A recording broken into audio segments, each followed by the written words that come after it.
चलिए चलते हैं उत्तर रामचरितम पर। और उत्तर रामचरितम से संबंधित बहुत सारे प्रश्न प्रतियोगी परीक्षाओं में पूछे जाते हैं। यहाँ पर उत्तर रामचरितम का एक सामान्य सा परिचय है, जो कि कुछ मुख्य बिंदु हैं, जो मुख्य बिंदु ही हमेशा उत्तर रामचरितम से संबंधित पूछे जाते हैं। चलिए सीधे ही डायरेक्ट वीडियो पर चलता हूँ, कोई बिना भूमिका के। आप लोग अपने इस चैनल को सब्सक्राइब कर लें, जिससे और अगले जो भी वीडियो रहें वो आप लोगों के पास पहुँचते रहें। चलिए चलते हैं। उत्तर रामचरितम जो है वो एक नाटक है, ये आपको याद रखना है। विधा क्या है? नाटक। लेखक का नाम है भवभूति। इनके पितामह का नाम भट्ट गोपाल था। पिता का नाम नीलकंठ था। माता का नाम जतुकर्णी, जातुकर्णी भी नाम आया है, जतुकर्णी था। भवभूति का यदि मूल नाम देखें तो श्रीकंठ या भट्ट श्रीकंठ था।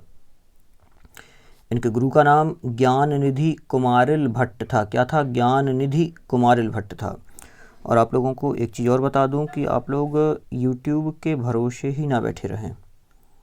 प्रश्न आप लोगों के पास बहुत सारे हैं और उनको अभ्यास करने की कोशिश करें। मतलब कि सिलेबस बहुत बड़ा है और YouTube पर आप चाहें तो पूरा नहीं पढ़ सकते हैं। एक विस्तृत अध्ययन की आवश्यकता है आप लोगों को। यदि आप विस्तृत अध्ययन नहीं करेंगे और YouTube के हिसाब से ही चलते रहेंगे तो मुश्किल है। और YouTube पर तो ये है कि आप लोगों ने पहले से अभ्यास बहुत सारा कर लिया, फिर उसको और आगे बढ़ाना है। तो इसमें बहुत सारे महत्वपूर्ण बिंदु टाइप में दिए होते हैं, तो उनको आप लोग नोट करते जाएं कि हाँ ये चीज़ भी है जो मैंने पढ़ा है, उसके अलावा ये चीज़ भी है। क्योंकि हमने देखा है कि YouTube पर कई लोग ऐसे भी चैनल हैं जिनमें 5-5 से 10-10 प्रश्न हल करा देते हैं और उसको छोड़ देते हैं टॉपिक को, और आप लोग सोचने लगते हैं कि हाँ मुझे ये समझ में आ गया है, मतलब बहुत बढ़िया है। तो ऐसा बिल्कुल भी ना करें। आप लोग स्वयं से तैयारी करें, पूरा सिलेबस स्वयं उठाएं और तैयारी करें, और फिर जो YouTube पर आपको मिलता जाता है उससे आप आगे बढ़ते चलें। देखिए, भवभूति का दार्शनिक नाम उदुम्बर या फिर उम्बिकाचार्य या उम्बेक भी आया है। इनका जन्म स्थान दक्षिण भारत के पद्मपुर नगर का माना जाता है। उपाधि इनकी पदवाक्य प्रमाणज्ञ भी इन्हें कहते हैं। पद मतलब होता है व्याकरण, वाक्य मतलब मीमांसा और प्रमाण मतलब न्याय। इन्हें अन्य नाम से भी जाना जाता है। इनकी उपाधियां वश्यवाक्य इन्हें कहा जाता है, परिणत प्रज्ञ कहा जाता है और शिखरणी कवि कहा जाता है। इनका गोत्र काश्यप गोत्र है। उपासक ये शिव के हैं।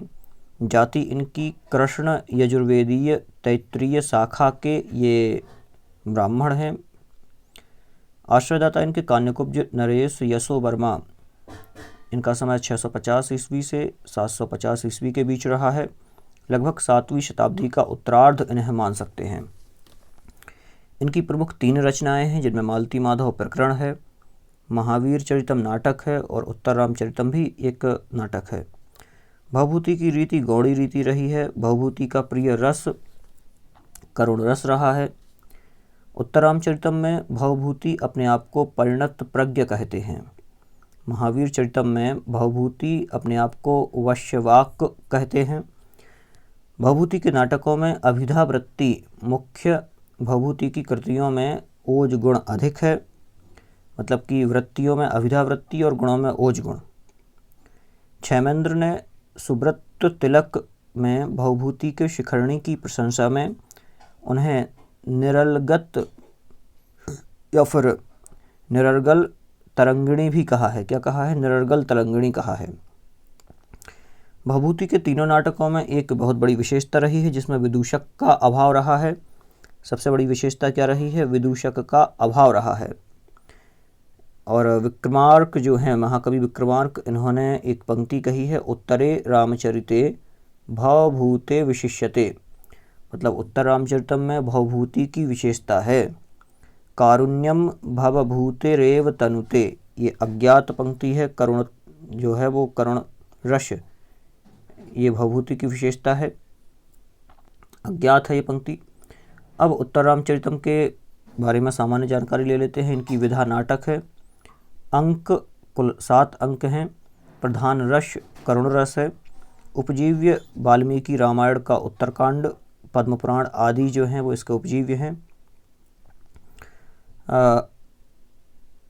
सप्तम अंक में गर्भांक की योजना है, ये याद रखना है। प्रथम अंक में चित्र बीथी की योजना है और ये भी विदूषक रहित नाटक है। तृतीय अंक का नाम छायांक है, जो कि बहुत प्रसिद्ध है। इसके नायक राम हैं और सीता जी नायिका हैं। उत्तर रामचरितम में भवभूति ने 38 अलंकारों का प्रयोग किया है। उत्तर रामचरितम में कुल पात्रों की संख्या 30 है। कुल श्लोकों की संख्या 56 है। भवभूति ने उत्तर रामचरितम में केवल सौरसेनी प्राकृत का प्रयोग किया है। केवल सौरसेनी प्राकृत का प्रयोग किया है। उत्तर रामचरितम में नमस्कारात्मक मंगलाचरण का प्रयोग किया गया है। मंगलाचरण में वाणी देवी को नमस्कार किया गया है। प्रमुख बात याद रखना है, वाणी की देवी को नमस्कार किया गया है। तृतीय अंक में कुश और लव के 12वीं वर्षगांठ की चर्चा की गई है, यह भी महत्वपूर्ण है। तृतीय अंक का आरंभ विष्कंभक से होता है, विष्कंभक से आरंभ होता है। तृतीय अंक में श्लोकों की संख्या 48 है। कुल श्लोक 48 हैं और जो उत्तर रामचरितम है वो एक सुखांत नाटक है। तो उत्तर रामचरितम से संबंधित जो प्रमुख जानकारियाँ थीं वो यहाँ पर कंप्लीट हुई और कोशिश ये करूँगा कि उत्तर रामचरितम से संबंधित एक और वीडियो लाऊं जिसमें एक बहुत सारे प्रश्नों की श्रृंखला रहे, जिससे आपका अभ्यास प्रश्नों का भी बहुत अच्छा हो जाए।